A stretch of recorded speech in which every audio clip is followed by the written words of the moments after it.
하나님의 말씀을 봉독하겠습니다. 민수기 11장 21절에서 23절까지의 말씀입니다. 구약성경 214면에 있습니다. 민수기 11장 21절에서 23절까지의 말씀을 봉독하겠습니다.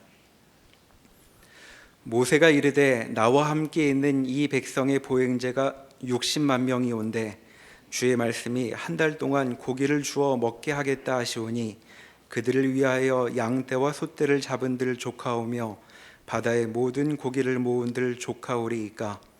여호와께서 모세에게 이르시되 여호와의 손이 짧으냐 내가 이제 내 말이 내게 응하는 여부를 보리라. 아멘. 아브라함과 맺은 언약을 기억하신 하나님께서 이스라엘 백성들에게 가나안 땅을 주시고자 하십니다. 그러나 우리가 알고 있듯이 이 가나안 땅까지 가는 길이나 또 그 땅을 차지하는 여정이 만만치 않습니다. 하나님이 주신다고 해서 아무렇지도 않게 쉽게 들어가서 차지할 수 있는 땅이 아닌 것이죠. 가는 길에도 여러 이방 민족을 만나야 하고 또 비어있는 땅이 아니기 때문에 그 땅에 살고 있는 강력한 힘을 지니고 있는 이방 민족들과 목숨을 걸고 싸워야 하는 전쟁, 그 전쟁을 통해야 차지할 수 있다라고 하는 것이 참 쉽지 않아 보입니다. 이스라엘 백성들이 처해 있는 상황이 또 우리의 삶과 이렇게 대입해 보면 비슷한 면이 많이 있기 때문에 이스라엘 백성들의 경우를 보면서 이런 생각을 저희가 할 수도 있습니다. 하나님이 가나안 땅을 주신다고 했으니까 그냥 어렵지 않게 이스라엘 백성들이 쉽게 그 땅에서 살아갈 수 있도록 다 해주시면 좋을 텐데 라고 하는 생각이죠. 장애물들을 다 치워주시고 또 그 땅에 살고 있는 자들을 이스라엘 백성들이 도착하기 전에 자연 재해를 주시든 아니면 자기네들끼리 싸우게 하시든 해서 다 내쫓아 주시면 이스라엘 백성들이 얼마나 편하게 그 땅을 차지하고 그리고 하나님 잘 섬기고 살 수 있겠는가라고 하는 생각들을 해보게 됩니다. 그러나 하나님은 가나안 땅만을 이스라엘 백성들에게 주시는 것을 목적하고 계시지 않습니다. 하나님의 백성으로서 하나님이 주시는 땅 안에서 그 말씀을 법으로 붙들고 살아야 하는 것이 하나님이 가지고 계신 뜻입니다. 가나안 땅이 풍성하고 부유한 땅으로서 쓸 것이 모자라지 않는 좋은 땅이긴 하지만 그러나 그 땅이 가장 완벽하게 좋은 땅이기 위해서는 이스라엘 백성들과 함께 거하시는 하나님이 그곳에 계셔야 하는 것입니다. 이것이 가장 중요한 내용이죠. 하나님 없이 풍족하고 편하게 사는 가나안 땅이라고 한다면 사실 그것은 아무 의미가 없는 일입니다. 이 중요한 일을 해야 하는 주체는 누구일까라고 생각할 때 아무래도 당사자인 이스라엘 백성들이 알아서 잘 해야 하지 않겠는가라고 하는 생각들을 해보게 됩니다. 하나님의 선물처럼 주시니까 하나님 마음도 흡족하게 해야 하고 하나님이 주시는 명령과 규례와 법도를 잘 지켜서 하나님 마음에 들어서 하나님이 덕하니 주실 때 감사하게 받고 그리고 잘 살면 되지 않겠는가. 결국 이스라엘 백성들이 잘 해야 되지 않는가라고 하는 생각을 해보게 되는데 성경의 말씀을 찾아보면 이스라엘 백성들이 하나님 말씀에 순종하여 잘하는 것은 오히려 뒤의 일이고 가장 중요한 것은 하나님이 이스라엘 백성들을 위하여 이 일을 주체적으로 행하신다라고 하는 내용이 가장 중요합니다. 창세기 17장에 보면 하나님께서 아브라함에게 주시는 말씀이 내가 너와 내 후손에게 내가 거류하는 이 가나안 온 땅을 주겠다. 그리고 내가 그들의 하나님이 되겠다라고 하는 말씀을 주십니다. 하나님이 이 약속을 하셨기 때문에 하나님은 이스라엘 백성들의 하나님으로서 아브라함과 약속하신 그들의 자녀와 후손에게 이 땅을 주시는 일을 하나님이 주체적으로 하셔야 하는 겁니다.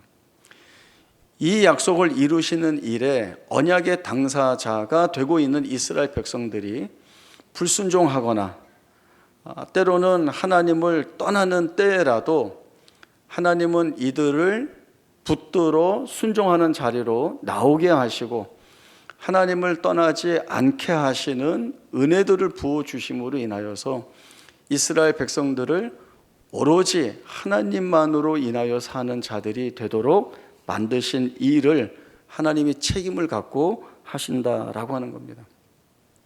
그러나 이 이스라엘 백성들 말도 듣지 않고 늘 불평을 쏟아내고 하나님을 대항하는 이들을 하나님의 백성답게 만드는 일들은 상당히 어려운 일입니다. 모세가 하나님의 부름을 받고 하나님이 가지고 계신 계획과 뜻을 이스라엘 백성들에게 알리고 그 애굽에서 이끌어내기 위한 그때에 하나님이 가지고 계신 계획이 무엇인지 어떻게 일하실지 무엇을 하기 위하여 이 백성을 이끌어내시는지 다 설명하지만 사실 그 당시에 이스라엘 백성들의 행동은 이런 식입니다. 우리가 노예로 살고 있는 이 애굽에서 해방시켜주는 것은 좋은데 상황을 악화시키지는 말라라고 하는 거죠.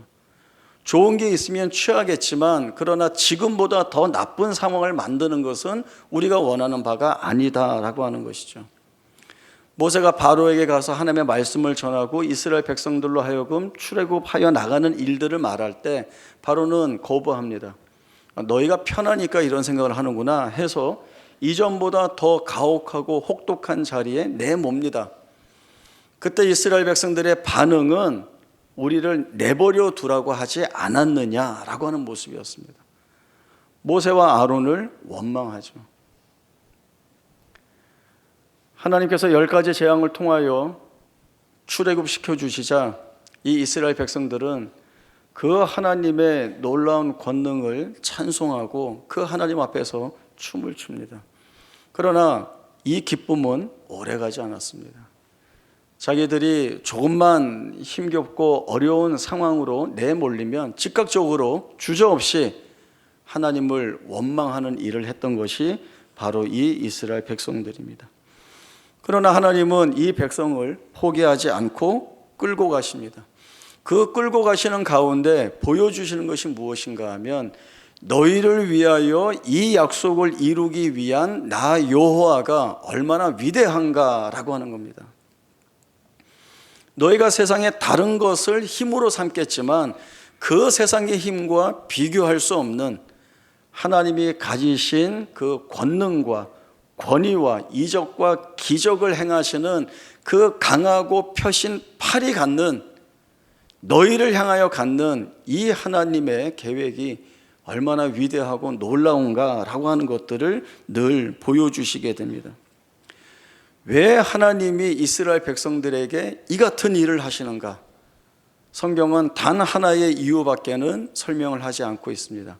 하나님이 이스라엘을 사랑하기로 마음 먹으셨기 때문에 그렇습니다. 어렸을 때 주일학교나 학생회에서 이렇게 반복하여 불순종하는 이스라엘 백성들을 볼 때마다 어린 마음에 늘 이런 생각이 들었죠. 아니 왜 하나님은 쟤네들을 저렇게 내버려 두시는가? 자꾸 죄를 지으니까 불순종하니까 버리시고 그리고 하나님 말씀하신 대로 모세를 통하여 새 민족을 이루어서 그들을 통하여 일하시면 되지 않겠는가라고 하는 생각을 했습니다. 하나님이 이스라엘에 대하여 그렇게 사랑을 드러내시는 것을 전혀 이해하지 못했습니다. 나이가 커가면서 돌아보니까 그 반복하여 불순종하는 모습이 제게도 똑같이 보여지는 모습이더라고요. 하나님이 이스라엘을 불순종한다고 그냥 버리셨으면 나도 버림받았을 텐데 하나님 그렇게 하시지 않고 이스라엘을 끝까지 붙들어 가시는 그 사랑의 은혜를 나에게도 부어주시니 그저 감사한 것뿐이구나 라고 하는 생각들을 해보게 되었습니다. 하나님이 그 일을 하시는 것이죠. 오늘 본문 말씀을 보면 이스라엘 백성들이 애굽에서 나올 때 여러 인종들과 섞여서 함께 나오게 됩니다. 이들이 자기들이 거하는 상황이 형편이 환경이 좋지 않으니까 탐욕을 드러내게 됩니다. 이 탐욕은 이스라엘 백성들에게도 전염이 되었는데요. 이스라엘 백성들이 이 불평을 쏟아놓습니다. 누가 우리에게 고기를 주어 먹게 하겠는가? 우리가 애굽에 있을 때에는 값없이 고기와 생선과 부추와 마늘과 파를 마음껏 먹었는데 이제 먹지 못하여 우리가 기력이 다하고 먹을 거는 만나밖에 없는데 이게 뭔가라고 하는 불평을 쏟아냅니다. 하나님을 원망하고 있는 거죠. 하나님은 이를 노여워하십니다. 그리고 모세에게 주신 말씀이 너희는 몸을 거룩하게 하라. 너희에게 고기를 먹이겠다.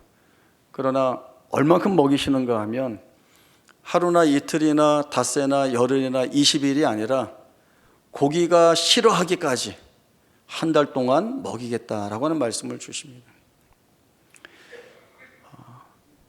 모세가 하나님으로부터 들은 이 말에 자기 생각을 표현하고 있습니다. 모세도 똑똑하니까 이런 상황에서 이렇게밖에 할 수 없고 이런 것은 되지 않는다라고 하는 것이 계산이 되죠. 하나님, 여기 보행하는 자가 60만 명인데 남자 수만이죠. 여자와 어린아이와 노인까지 다 합치면 200만에서 250만 명까지 봅니다. 이 많은 인원들에게 고기를 먹이시겠다고 하는데 양떼와 소떼를 다 잡은들 족하겠으며 바다의 모든 고기를 다 잡아 먹인들 족하겠습니까? 자기가 예측하는 대로, 자기가 예상하는 대로의 답을 하나님 앞에 드리고 있습니다. 틀리지 않았습니다. 모세가 하는 말은 다 맞습니다. 그러나 무엇이 틀립니까? 이 일을 하시는 분이 하나님이시다라고 하는 것을 놓치고 있죠. 하나님이 말씀하십니다. 여호와의 손이 짧으냐? 저희 한번 따라해 볼까요? 여호와의 손이 짧으냐? 이번 주간은 카톡 푸사에 다른 상태 메시지 다 지우고 이거 썼으면 좋겠습니다. 여호와의 손이 짧으냐? 제가 들어가서 다 보겠습니다. 모세가 하는 말은 자기가 하는 말로서는 맞아 보이지만 그러나 하나님이 하시는 일을 제한하고 있습니다. 제약하고 있습니다. 인정하지 않고 있습니다. 모세도 이스라엘 백성들 같이 믿음 없는 자리에서 이 말을 토해내고 있습니다. 하나님이 어떻게 일하셨는가 하면 바람으로 메추라기 떼를 몰아서 이스라엘 진영 이 끝에서 저 끝까지 하루 길입니다. 그 넓은 지표면에 메추라기를 내려앉게 하여서 어린아이든 어른이든 다 손으로 메추라기를 잡을 수 있을 만큼의 환경을 만들어 주십니다. 그리고 그들이 원하는 대로 누가 우리에게 고기를 먹게 하랴? 하나님이 먹게 하십니다. 하나님이 그 일들을 보여주십니다. 물론 이들은 불순종에 대한 징계를 받긴 합니다. 그러나 하나님이 이러한 사건들을 통하여서 남은 이스라엘 백성들에게 보여주시는 것은 하나님이 어떤 분이시냐라고 하는 겁니다. 우리가 한계를 그어두고 우리가 조건을 붙여두고 이거는 안 돼라고 하는 일들, 이 고난 속에서, 이 시련 속에서 누가 구원해 줄 것인가 라고 하는 질문들, 여기서는 이제 망하는 것밖에는 남아있지 않다라고 하는 그 절망 어린 비명 속에서 하나님이 만들어내시는 일들이 무엇일까라고 하는 것을 보여주십니다. 하나님이 예수를 통하여 우리에게 새 생명을 허락하여 주신 일들이 바로 하나님이 가장 지혜로우신 방법으로 가장 충만한 영광으로 만들어내신 일입니다. 그것은 죽음을 생명으로 바꾸었다라고 하는 것이죠. 부활입니다. 세상에는 죽었다가 다시 살아나는 것이라고 하는 것은 없습니다. 개념도 없고 그런 사실도 없습니다. 없는 것이기 때문에 인정할 수 없죠. 그러나 누가 하고 있는 생각이고 돌아보는 일입니까? 사람이 하고 있는 거죠. 그러니까 하나님이 하신 일들은 무엇입니까? 참 사람이시고 참 하나님이신 예수를 대속 제물로 죽여 구주가 되게 하시고 그 은혜 아래 거하는 모든 자들을 이제는 더 이상 죽음에 매여 있는 자들이 아니라 생명을 소유한 자들로 만드셨다라고 하는 것입니다. 이 위대하신 일을 이루신 하나님이 오늘 우리의 삶을 인도하고 계시고 함께하고 계신다라고 하는 것입니다. 우리는 우리의 힘으로 살지 않습니다. 내 능력, 내 지혜로 살지 않습니다. 성경 곳곳에 너희는 세상의 힘을 의지하지 말라, 너희의 지혜를 의지하지 말라, 누군가 너희의 힘이 된다고 할 때 그를 붙들지 말라, 다 썩어지는 것이고 그들이 너희의 힘이 될 수가 없다라는 말씀을 주십니다. 유일하신 힘이 되실 분은 여호와 하나님 한 분밖에 없으신 것이죠. 우리는 아니라고 하는 곳에서 일을 만들어내시는 하나님이십니다. 오늘도 우리는 부활의 능력을 힘입어 하나님의 뜻을 품고 사는 자가 되기를 원합니다. 많은 좌절과 실패 속에서도 생명으로 이끄시는 하나님의 놀라우신 능력 앞에 우리의 모든 것들을 다 맡기고 살아갈 수 있는 담대함은 부활이라고 하는 그 능력에서 가장 중요한 그리고 견고한 믿음을 토해낼 수 있는 자리가 됩니다. 그 귀한 자리에 함께 서서 믿음 있는 소망의 고백을 주 앞에 드리는 오늘 이 부활주일이 되기를 바랍니다. 기도하겠습니다. 하나님 아버지, 은혜를 감사합니다.